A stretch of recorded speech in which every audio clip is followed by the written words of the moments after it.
오늘 공성일 집사님이 아버지한테 기도 사사를 받으셨는가 너무 기도를 잘해 주셨습니다. 그리고 또 우리 시온 찬양대 찬양도 은혜를 많이 받았습니다. 감사합니다. 이렇게 헌신 예배 강사로 세워주신 하나님과 교회 앞에 감사를 드립니다. 여차저차해서 이렇게 강단에 서게 되었는데 어쨌든 하나님께서 다 뜻하신 바가 있으시고 또 주실 말씀이 있어서 세워주신 줄로 믿습니다. 믿음으로 받으시면 영육간에 강건하실 줄로 믿습니다. 유난히 아멘이 더 세네요. 오늘 감사합니다. 여름 휴가철이 되면 웃지방에서 지인들이 휴가차 부산을 왔다 갔다 많이 합니다. 벌써 몇 팀이 다녀갔어요. 그런데 이 사람들이 휴가 일정을 짤 때 좀 여기 살고 있는 저한테 미리 물어보고 동선을 짜면 좋은데 자기들 마음대로 막 이렇게 숙소를 정하는 겁니다. 대부분 어디에 숙소를 잡을까요? 서울 사람들이? 그렇죠. 다 해운대 숙소를 잡아놓고서 어디 나와라, 뭐 맛있는 거 사달라 이렇게 하면 영 동선이 안 나옵니다. 그래서 제가 이제 그렇게 해운대 잡은 사람들을 혼내주거든요. 부산이 이렇게 조그만 줄 아느냐? 해운대에서 여기까지 그냥 막 이렇게 혼냅니다. 저희 어머니도 이제 각종 뉴스에서 뭐 어디 부산 어디에 뭐 불이 났다, 뭐가 났다 그러면 전화하시는 거예요. 니네 집은 괜찮니? 우린 영도 섬에 살고 있는데 부산이 이렇게 요만한 줄 아시는 거죠, 다들. 인구 350만 명이 사는 도시인데 너무 얕잡아 보는 겁니다. 물론 저도 그랬습니다. 제가 부산을 처음 경험한 것은 99년도에 신혼여행을 제주도로 갔다가 부산 해운대를 하루 들렸을 때였습니다. 그 다음에 두 번째 방문한 것은 14년이 흐른 다음에 2013년 해운대로 여름 휴가를 왔었습니다. 부산은 어디를 가도 바다가 쫙 보이는 그런 동네인 줄 제가 알고 있었죠. 모든 집들이 해안가에 즐비한 그 TV에서 보이는 마이애미 비치에 있는 그런 동네인 줄로만 알고 있었습니다. 그런데 웬걸요? 온통 산에 그냥 바다는 잘 보이지도 않고 어찌나 건물들은 많은지 그랬다는 겁니다.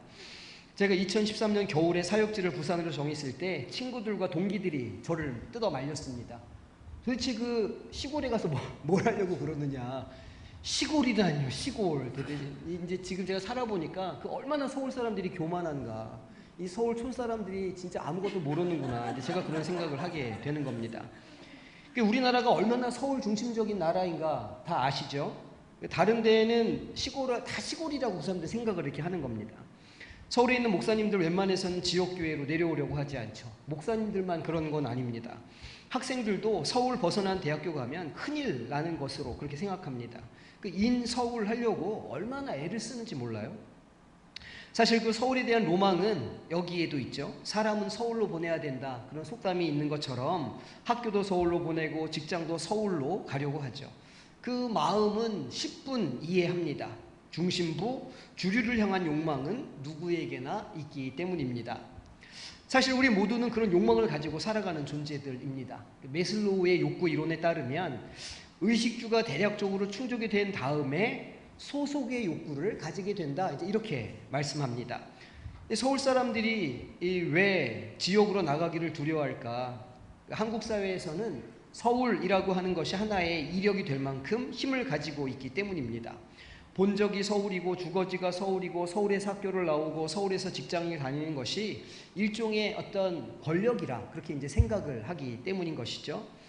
서울을 예로 들어서 설명했지만 꼭 그게 아니더라도 우리는 그런 종류의 소속감을 자신의 재산으로 여기며 살아갑니다. 일종의 카르텔을 만드는 겁니다.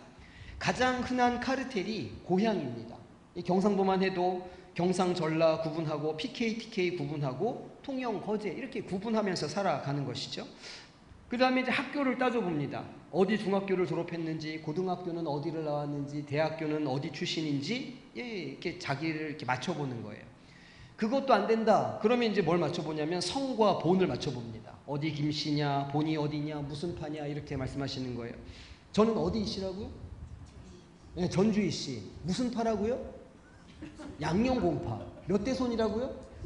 17대 손. 야, 몇 번을 얘기했는데 다미 목사에 대한 요 정도 정보는 알고 계셔야 된다. 제가 이렇게 생각을 합니다. 장손이 아니기 때문에 저는 돌림자를 안 쓰는 겁니다. 제가 장손이었으면 봄춘자를 썼어야 됐습니다. 제 이름에. 이정춘이 됐든지 이춘환이 됐든지 둘 중에 하나가 됐을 겁니다. 저희 형님들 다 이춘자 쓰거든요. 이춘만, 이춘식 이렇습니다. 이름이 도대체 그게 뭡니까 그게. 얼마나 다행인지 몰라요. 여하간 그 한국 사람들이 왜 그렇게 그걸 이렇게 따질까, 좋아할까? 소속을 확인하기 위해서죠. 아, 나는 혼자가 아니다. 나는 어딘가에 속해 있다. 나는 내 편이 있다. 나를 도와줄 사람이 있다. 이게 필요한 겁니다. 소속감을 느끼고자 하는 이 욕구가 잘못된 것이라고 말하려는 게 아니에요. 이게 당연한 욕구죠. 하지만 이 욕구 안에 교묘하게 자리 잡은 배타주의와 죄성을 깨닫지 못하는 게 문제라는 겁니다. 우리가 어디엔가 소속되려고 노력하는 이유는 그 안에서 나름의 인정과 보호를 받을 수 있기 때문입니다. 그런 말이 있죠. 우리가 남이가. 일종의 카르텔이 딱 형성이 되면 그 안에서의 약간의 잘못은 감추어집니다. 개인의 죄는 집단의 이름 안에 은폐되는 것이죠. 아유, 나만 그런 게 아닌데, 우리 모두가 다 그랬는데 그때는 다 어쩔 수 없었어 라고 말할 수 있는 것이죠. 우리나라 일제시대가 그랬고 나치 치하의 독일이 그랬습니다. 하지만 그렇다고 해서 개인의 죄가 사라지거나 용서받는 것은 아닙니다. 단지 그 뒤에 감추어질 뿐이죠. 집단 뒤에 죄가 숨겨진다면 그 죄로 인해서 느낄 수치심도 감출 수 있습니다. 다 그렇게 사니까 합리화가 가능해지는 것이죠. 죄책감에서 자유로워지고 자책하는 양심에서, 수치심에서 좀 자유를 얻게 됩니다. 어떻습니까? 이게 정의로운 일일까요? 하나님께서 보시기에 공의로운 일일까요? 오늘 본문을 이 죄책감과 수치심의 관점에서 한번 보기를 소망합니다. 오늘 본문은 일전에 제가 한번 이 세리의 관점에서 다룬 적이 있었는데 오늘은 좀 다른 주제로 다뤄보려고 합니다. 주님께서 이 말씀을 하신 대상이 먼저 누구인지를 살펴봐야 되겠죠. 우리 9절 말씀 한 목소리로 합독하겠습니다. 또 자기를 의롭다고 믿고 다른 사람을 멸시하는 자들에게 비유로 말씀하시되. 아멘. 그러니까 자기 의가 충만해서 다른 사람들을 우습게 보는 사람들에게 주시는 말씀이라 이렇게 작정하고 비판하면서 주님께서 말씀을 시작하십니다. 사실 바리새인이나 사두개인들과 같은 사람들을 들으라고 하신 말씀이죠. 그러니까 이 비유의 주인공은 바리새인이라고 할 수 있습니다. 그들이 가지고 있는 죄성을 드러내고 그들의 수치를 드러내시기 위해서 세리 이야기가 더해지는 구조입니다. 유대인들은 정해진 시간에 기도를 합니다. 유대인 남자들은 평일이면 무조건 아침, 오후, 저녁 기도를 빠짐없이 드려야 하죠. 율법으로 그것을 규정하고 있기 때문입니다. 그 기도 시간을 지키는 것 자체가 자신이 유대인이라는 것을 드러내는 좋은 방법이기도 합니다. 매일 3번씩 반복되는 이 종교의식에 이 바리새인은 과연 어떤 마음으로 성전을 향해 올라갔을까요? 그리고 어떻게 기도했을까요? 누가의 묘사는 이렇습니다. 11절을 보니까 바리새인은 서서 따로 기도하여 이르되. 그는 서서 기도했다고 지금 하고 있고 그리고 따로 기도했다 이렇게 기록합니다. 먼저 서서 기도했다고 하는데 유대인들은 주로 서서 기도하는 것이 정상적입니다. 특별한 모습은 아니죠. 그런데 여기에서 이 말씀을 기록할 때 단어를 수동태로 썼다는 게 문제입니다. 그러니까 이 바리새인이 서서 기도한 동기가 자기 내면에서 나와서 스스로 거기 섰던 것이 아니라 다른 외부의 힘이 동기가 되어서 억지로 서게 되었다, 그런 말입니다. 문맥을 따라가다 보면 결국 이 사람이 남들에게 보여주기 위해서 기도 자리에 서 있다는 것을 우리는 알게 되는 것이죠. 둘째로 따로 기도했다 이렇게 말씀하는데 이걸 번역한 원래의 의미는 그 자신을 향해서입니다. 그러니까 따로 기도했다는 것은 그 자신을 드러내며 기도했다는 의미로 볼 수 있는 것이죠. 또 다른 사본을 보면 홀로 향하여 라고 기록하기도 하고 있는데 이런 해석을 뒷받침해 줍니다. 바리새인이 이렇게 어쩌면 오만한 태도로 또 보여주기식의 기도를 할 수 있었던 이유가 무엇일까요? 바로 그가 바리새인이었기 때문입니다. 그가 정통 유대인이었기 때문에 그 큰 이름을 가지고 있었기 때문에 그렇게 보여주기식 기도를 할 수 있었다는 말입니다. 바리새인이라고 하는 그 이름에 소속되어 있었던 사람은 그 이름 뒤에 숨어서 그 이름이 가지고 있는 우월함을 한껏 즐기고 있었던 것이죠. 본래 바리새인이라고 하는 이 사람들은 이스라엘이 그리스 로마의 문화의 영향을 받아서 전통과 고유신앙을 잃을 것을 우려해서 토라의 가르침을 문자적으로 준수하는 데 철저함을 보였던 사람들이었습니다. 결과적으로 유대인의 정체성을 이 바리새인들이 지켰다고 할 수 있는 것이죠. 하루 3번 성전에 올라가서 사람들이 잘 보이는 곳에 서서 큰 소리로 자기 의의를 드러내며 기도할 수 있었던 이유는 바리새인이라고 하는 집단의 정체성에 기대어서 자신도 마치 그런 사람인 양 보여질 것을 그가 알았기 때문입니다. 하지만 바리새인이라는 이름이 가지고 있는 정체성과 그 한 개인이 가지고 있는 정체성이 항상 같을까요? 그렇지 않습니다. 예를 들어 올해도 8월 15일 날 일장기를 단 집이 있었습니다. 아파트 자기 창문에. 대한민국 국적을 다 가지고 있다고 해서 모두 애국심을 가지고 있는 것은 아니라는 말이죠. 그 중에 변절자도 있고 파렴치한 사람들도 있기 마련입니다. 또 기독교인이라고 하는 공동체 속에 있다고 해서 한 개인이 기독교인의 표본으로 될 수는 없습니다.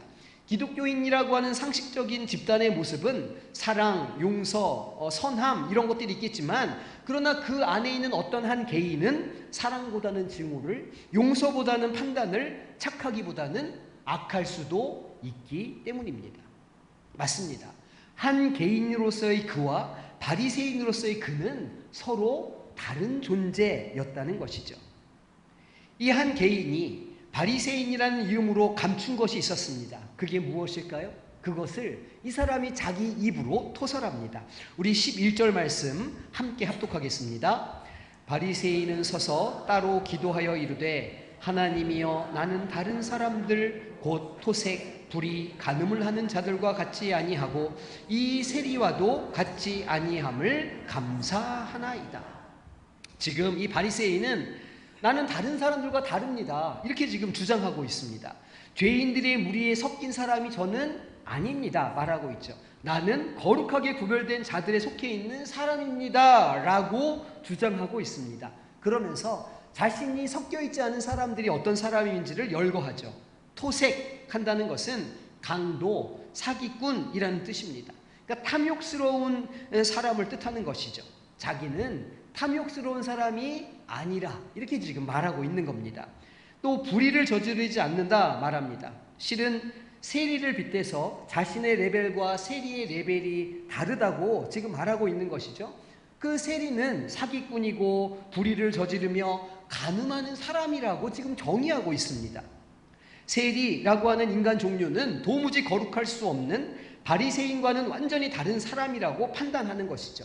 하지만 마가복음 12장에서 주님은 이 바리새인들의 속이 어떤 사람인지를 적나라하게 드러내십니다. 회당의 높은 자리와 잔치의 윗자리를 원하는 서기관들을 삼가라. 그들은 과부의 가산을 삼키며 외식으로 길게 기도하는 자니 그 받는 판결이 더욱 중하리라 하시니라. 주님께서 그들이 어떤 정체를 가진 사람인지를 밝히 드러내고 계십니다. 또 마태복음 23장에 보니까 이렇게 기록하고 있습니다. 화 있을진저 외식하는 서기관들과 바리새인들이여 회칠한 무덤 같으니 겉으로는 아름답게 보이나 그 안에는 죽은 사람의 뼈와 모든 더러운 것이 가득하도다. 이와 같이 너희도 겉으로는 사람에게 옳게 보이되 안으로는 외식과 불법이 가득하도다 라고 그들의 외식을 고발하고 계십니다. 마태복음 5장에도 이렇게 말씀하시죠. 나는 너희에게 이르노니 음욕을 품고 여자를 보는 자마다 마음에 이미 간음하였느니라 말씀합니다.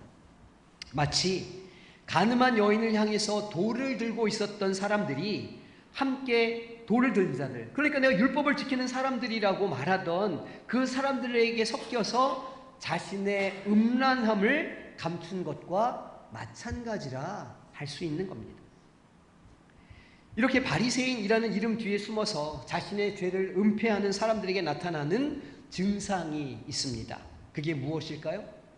자꾸 자신을 은폐하면 은폐할수록 죄에 대해서 둔감해진다는 것입니다. 정상적으로 양심이 작동하는 사람이라면 때로는 수치심을 느낄 수 있습니다. 부산말로 쪼매, 부끄러운 일들이 생길 수 있다는 말이죠. 이 수치심을 느낀다는 것은 어떤 행위를 죄로 인식한다는 증거입니다. 수치심이 느껴진다면 참 다행인 것이죠. 그것을 내가 지금 죄로 인지하고 있다는 것의 증거이기 때문입니다.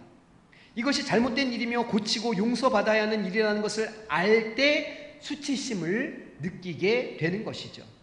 그런데 그런 큰 이름 뒤에 숨는 사람들은 그 뒤에 자꾸 숨을수록 이 죄에 대한 감수성이 무뎌지게 됩니다. 점차 수치심이 사라진다는 말이죠. 무엇이 창피한 일인지 무엇이 부끄러운 일인지 모르는 지경에 이르게 됩니다. 사람이라면 부끄러움을 알아야 하죠. 정확하게 바리새인의 모습이 그 양심이 무뎌진 모습을 보여줍니다. 바리새인들은 토라를 정확하게 지키는 사람들이었습니다. 그들은 하루에 3번 빠지지 않고 기도를 합니다. 뿐만 아니라 일주일에 2번 금식도 하죠. 또 11조를 드립니다. 바리새인들은 그렇게 거룩한 사람들입니다. 그런데 그 뒤에 숨어있는 각 개인들은 그 율법이 진정으로 가리키고자 하는 것에는 관심이 없습니다. 손가락으로 달을 가리키면 달을 봐야 하는데 손가락만 쳐다보는 것이죠. 그러면서 나는 율법을 지켰으니 의로운 사람이요 바리새인이라 자칭하는 것입니다. 그러면 그 율법이 가리키고자 하는 것이 무엇일까요? 하나님의 마음일 겁니다. 하나님이 그 선민 이스라엘을 사랑하셨고 그들과 언약을 맺으시고 인도하시고 보호하신다는 그 진리의 말씀입니다. 하지만 그들은 율법이 가리키는 것은 보지 않고 율법 자체만 보았습니다.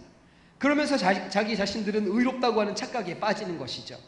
다른 바리새인들도 다 이렇게 하는데 뭐가 잘못됐다는 말인가? 이렇게 스스로 안심하면서 죄에 대해서 점점 무뎌지게 됩니다. 속으로는 온갖 죄를 저지르는 것이죠. 이런 겁니다. 일주일에 2번 금식할 때를 제외하고는 끊임없는 탐식에 빠져 들어갑니다. 하지만 2번 금식하기 때문에 나는 의롭다라고 생각하는 것이죠. 하루에 3번 기도하는 것으로 하나님과 교제하고 있으며 그 관계에 아무런 문제가 없다고 자평합니다.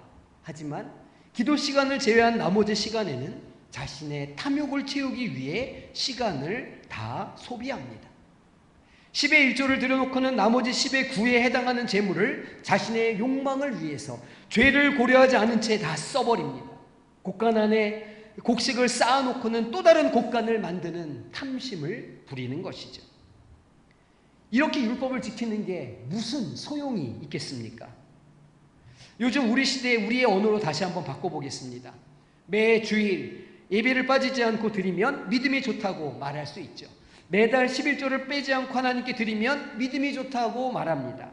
기도할 때 방언으로 기도하거나 새벽 예배를 거르지 않으면 믿음이 좋다고 말할 수도 있죠. 그 무리에 섞여서 그런 행동들만 빼놓지 않고 하면 믿음이 좋다는 평가를 받을 수 있습니다. 하지만 그리스도인이란 단지 그런 행동들의 연속만으로 정의되는 것은 아닙니다. 그리스도인의 삶은 그런 핑계거리나 율법 이상이 되어야 하는 것이죠.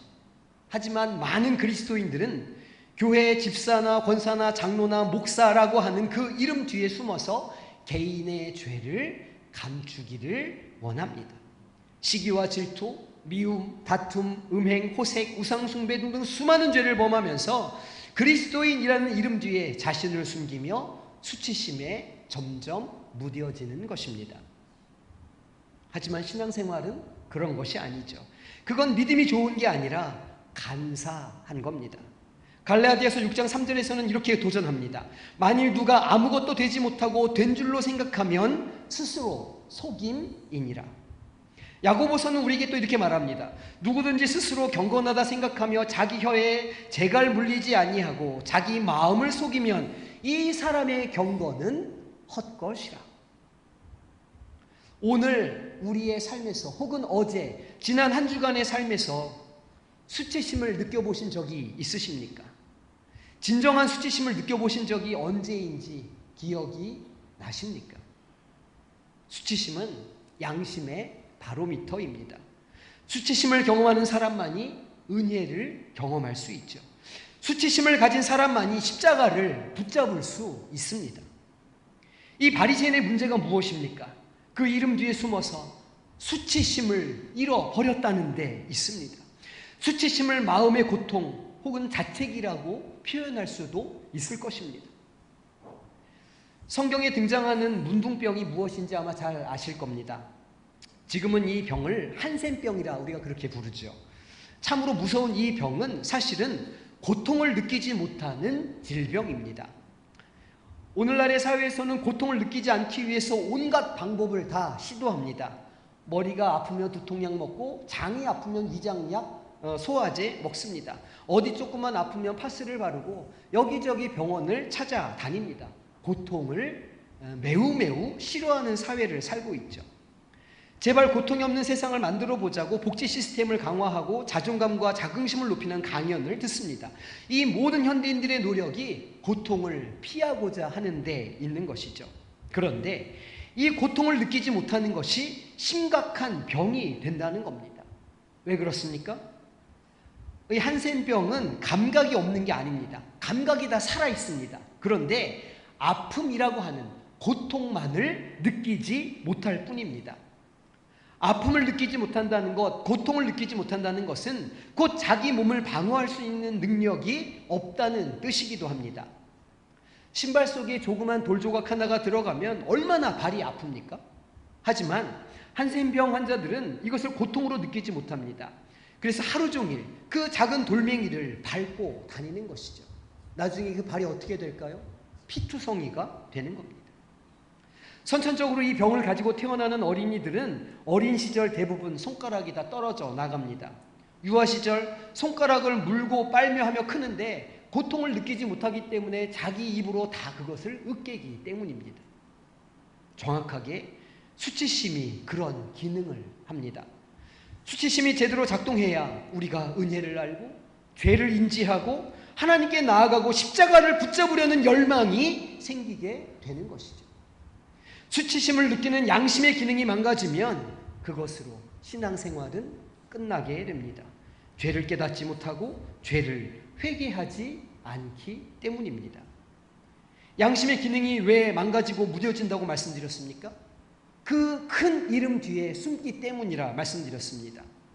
마음은 없는데 흉내만 약간 내서 그런 척하는 것, 또 누구나 다 그렇게 하니까 나도 그렇게 할 수 있다고 생각하는 것, 적당한 정도로 편리를 따라서 양심을 양보하는 것, 그렇게 자꾸 수치심을 감추고 양심의 가책을 부정하면 어느 순간 수치심을 느끼지 못하게 되는 것이죠.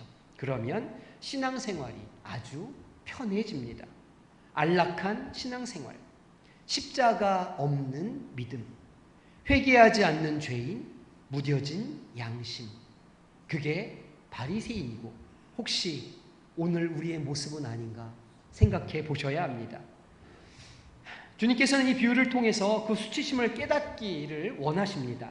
차라리 가늠한 여인처럼, 아니면 우물가의 여인처럼, 아니면 향유 옥합을 끼는 막달라 마리아처럼 그 수치심의 한 가운데 있는 것이 훨씬 의로운 모습이라는 것을 우리에게 알려주시는 것이죠.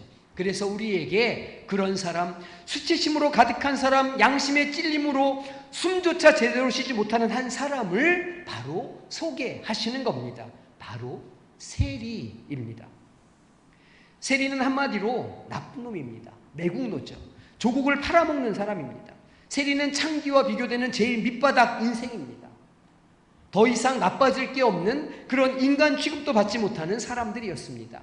그래서 이 세리는 차마 성전에 들어가지도 못합니다. 세리는 멀리 서서 기도하는 것이죠. 여기에는 바리새인이 서서 기도한 장소인 성전 앞들과 완전히 구별된 장소를 가리키는 것입니다. 성소를 둘러싸고 있는 1.5m 높이의 신성한 울타리로 구별되어 있는 이방인의 뜰이 아마도 세리가 서 있는 곳이었을 겁니다. 그곳은 이방인들에게 성전을 구경하라고 헤롯이 전시용으로 만들어 놓은 공간이었습니다. 아무도 기도하지 않았을 그곳, 이방인으로 가득했을 그곳의 한 모퉁이에서 세리는 서서 기도하고 있는 겁니다. 여기에도 똑같이 그는 서서 기도했는데 여기서 사용한 동사는 앞선 바리새인의 서서와는 그 태가 다릅니다. 바리새인이 서 있는 것은 타의에 의한 수동적인 일어섬, 남들의 눈을 의식하고 흉내내기 위해서 서 있는 것이었는데, 이 세리에 일어서 있음은 자동사입니다. 그는 스스로 서기를 원했고 그 자리에 자신의 의지로 서 있었던 것입니다. 다른 사람의 눈치를 보지 않았고 시키는 사람도 없습니다. 하지만 그는 아무도 기도하지 않는 그곳에 서서 하나님을 향해 기도합니다. 그리고 어떻게 기도했습니까? 13절 말씀 합독하겠습니다.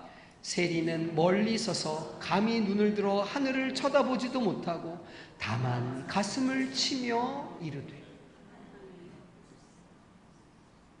바리새인이 두 손을 높이 들고 하늘을 향해 얼굴을 들고 기도했던 것은 정반대로 세리는 감히 눈을 들지 못했습니다. 들 수가 없었던 것이죠. 하늘을 쳐다볼 수가 없었습니다. 너무 수치스러웠기 때문입니다. 그의 내면에는 수치심이 가득했습니다. 그는 자신이 하는 모든 행동이 죄라는 사실을 분명하게 알고 있었습니다. 무엇보다 자신의 죄를 감출 만한 어떤 이름도 그는 갖고 있지 못했습니다. 그는 바리새인도 아니었고 유대인도 아니었으며 사두개인도 아니었습니다. 그는 거룩한 자도 아니었고 의인도 아니었죠. 그는 그저 어디에도 속할 수 없는 그 자신이었습니다. 죄인의 신분이며 세리에 불과했습니다. 그 양심의 찔림, 수치심이 그를 성전으로, 기도의 자리로 이끌었지만 그는 감히 성전에 들어갈 생각을 하지 못합니다. 왜 그는 성전에 들어가지 않았습니까? 어떻게 바리새인과 함께 기도할 수 있었을까요? 상상도 할 수 없는 일일까요? 아닙니다. 그는 두려웠습니다. 하나님을 경외했기 때문입니다. 하나님이 나를 버리실 수도 있다. 나를 떠나가실지도 모른다. 그 두려움에 그는 먼발치에 서서 그저 자신의 가슴을 쥐어뜯으며 머리를 조아리고 눈물을 흘릴 수밖에 없었던 것이죠. 그래서 그가 할 수 있는 기도는 단 한 문장이었습니다. 하나님이여 불쌍히 여기옵소서. 나는 죄인이로소이다. 데오스 힐라스테데이 모이토 하마르톨로. 죄라는 단어의 본래 뜻은 관역을 벗어났다는 말입니다. 토 하마르톨로, 하나님의 뜻대로 살지 못하고 한참을 벗어난 삶을 사는 사람, 죄인. 그는 양심의 찔림을 마치 피부가 쓸려서 핏방울이 맺히는 것처럼 처연하게 느끼고 있었습니다. 그의 수치심이야말로 순도가 높은 순금과 같았습니다. 아무리 작은 죄일지라도 그는 씻을 수 없는 큰 죄로 인식하고 있었던 것이죠. 그의 신앙과 영적 감수성은 최고조에 달해 있었습니다. 그 어떤 행동도 그 어떤 말도 하나님 앞에서는 소용없었습니다. 왜냐하면 하나님은 중심을 보시는 분이시며 우리의 모든 생각을 다 아시는 분이시기 때문입니다. 주께서 내가 앉고 일어섬을 아시고 멀리서도 나의 생각을 밝히 아시오며 나의 모든 길과 내가 눕는 것을 살펴보셨으므로 나의 모든 행위를 익히 아시오니 여호와여 내 혀의 말을 알지 못하시는 것이 하나도 없으시니이다. 내가 은밀한 데서 지음을 받고 땅의 깊은 곳에서 기이하게 지음을 받은 때에 나의 형체가 주의 앞에 숨겨지지 못하였나이다. 내 형질이 이루어지기 전에 주의 눈이 보셨으며 나를 위하여 정한 날이 하루도 되기 전에 주의 책에 다 기록이 되었나이다. 그의 영적 감수성은 그의 이름인 세리에 그치지 않았습니다. 단지 율법을 아는 것을 넘어서서 그 율법이 가리키는 바 하나님의 마음을 경험하고 있었던 것입니다. 그래서 그는 비로소 의인이라는 이름에 들어설 수 있게 되었던 것이죠. 맞습니다. 그 수치심의 끝에 수치심이 가리키고 있고 율법의 손가락이 가리키고 있는 것을 주님은 깨닫기를 원하셨습니다. 그 끝에 아버지의 마음, 아버지의 사랑인 그리스도 예수께서 계신다는 사실을 깨닫기를 원하셨던 것이죠. 그렇게 어쩔 수 없는 죄인을 구원하시기 위해서 우리의 대속제물이 되시고 구세주가 되어주신, 우리의 수치심을 다 지고 가신 어린 양 하나님의 사랑 예수 그리스도를 수치심의 끝에서 발견할 수 있는 것입니다. 그러니 수치심이 없으면 은혜가 없고 예수 그리스도도 없는 것이죠. 우리에게 남겨진 숙제는 이것입니다. 우리는 어떻게 그 무뎌진 수치심을 살려낼 것인가? 우리는 어떻게 예민한 양심을 가질 수 있을까? 우리가 주님 앞에 나올 때 주님 나를 떠나시옵소서 나는 죄인입니다 라고 고백하는 진정한 고백은 어떻게 이루어질 수 있을 것인가? 그런데 그걸 하는 게 율법의 기능입니다. 하나님이 주신 말씀은 예리한 검과 같아서 우리의 관절과 골수를 찔러 쪼개는 것이죠. 그 모든 말씀이 나를 향한 말씀이라는 것을 깨달아야 합니다. 인정해야 합니다. 듣는 귀가 되어야 하는 것이죠. 옥토로 우리의 마음을 기경해야 하는 겁니다. 말씀을 보고 들을 때 이건 누구가 들어야 하는 말씀이야 이게 아니라 나에게 주님 말씀입니다. 내가 이것을 순종하겠습니다 라고 고백해야 한다는 것입니다. 반복해서 읽고 묵상해야 합니다. 무뎌진 양심이 되살아날 때까지 말씀대로 살지 못하는 나의 모습에 수치심이 경험될 수 있도록 하나님 앞에서 감히 눈을 들어 하늘을 쳐다보지 못하고 가슴을 쥐어 뜯으며 애통할 때까지 말씀이 내 안에 역사하시기를 사모하며 그 가운데 나아가야 하는 것입니다. 그러나 그 깨달음마저도 성령께서 주셔야 하는 것이죠. 그러니 간구해야 합니다. 후히 주시고 꾸짖지 아니하시는 아버지께 구해야 합니다. 주님, 검처럼 날카로운 말씀이 내 무뎌진 양심을 쪼개게 하여 주옵소서. 이렇게 기도하며 말씀 앞에 서셔야 하는 겁니다. 회개의 눈물이 흐를 때까지 기도를 멈추지 마시기를 바랍니다. 우리 안에 있는 죄들이 다 쏟아져 토해낼 때까지 기도하시기를 바랍니다. 시편 51편에서 다윗은 이렇게 고백합니다. 주의 얼굴을 내 죄에서 돌이키시고 내 모든 죄악을 지워 주소서. 하나님이여, 내 속에 정한 마음을 창조하시고 내 안에 정직한 영을 새롭게 하옵소서. 나를 주 앞에서 쫓아내지 마시며 주의 성령을 내게서 거두지 마소서. 하나님이시여,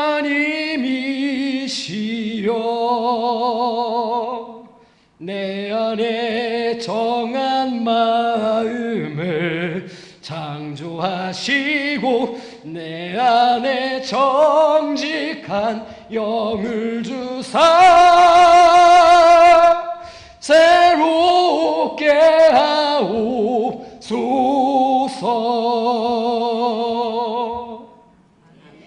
이러한 수치심을 경험하는 자들이 갖는 공통적인 특징이 있습니다. 타인에 대해 이러쿵저러쿵 말하지 않는 것이죠. 말하지 못하는 겁니다. 공동체 뒤에 숨지 않는 것이죠. 기독교인, 장로, 권사, 목사 이런 이름 뒤에 숨지 않는 겁니다. 주님 앞에 자신의 정직한 모습을 드러낼 뿐입니다. 한 개인으로서 주님을 앞에 모신 단독자로서 하나님 앞에 서는 것, 그것이 우리 모두가 마땅히 취해야 할 수치심을 가진 자들의 모습인 것이죠. 원하기는 우리 모두 여전히 죄인임을 깨닫고 하나님 앞에서 멀리 서서 감히 하늘을 쳐다보지도 못한 채 가슴을 쥐어 뜯으며 불쌍히 여겨 주옵소서. 나는 죄인이로소이다 라고 고백할 수 있는 수치심을 회복하는 성도님들이 되시기를 소망합니다. 그래서 그 율법과 수치심 끝에 계신 은혜의 주님을, 구속자 되시는 예수님을 괜찮다고 말씀하시고 안아주시고 품어주시는 그 하나님의 용서를 경험하는 우리 성도님들이 되시기를 주님의 이름으로 축복합니다. 그저 그리스도인이라는 이름만이 아니라 그 그리스도인이라고 하는 이름 안에 있는 생명의 능력을 경험하고 그것을 마음 중심에 두고 그 생명력으로 소생케 되는 삶을 살아가는 모든 우리 성도님들, 삼론성교회 회원님들이 되시기를 주님의 이름으로 축복합니다. 기도하겠습니다. 하나님 감사합니다. 오늘 우리가 주님의 말씀 앞에 섭니다. 말씀을 들어도 깨닫지 못하고 말씀을 들어도 수치심이 생기지 아니하는 우리 마음의 이 곤고함과 완악함을 주님 불쌍히 여겨 주시옵소서. 우리의 귀가 열려지고 우리의 마음이 옥토가 되기를 소망합니다. 성령께서 역사하여 주사 우리 삼남성교회 회원들과 우리 성도들의 심령 가운데 주님의 음성이 새겨진 역사가 있게 하여 주시고, 그 말씀으로 말미암아 수치심이 살아나고 그 수치심 끝에 있는 예수 그리스도를 갈망하는 심령이 되게 하여 주시옵소서. 감사드리며 예수님의 이름으로 기도하옵나이다. 아멘.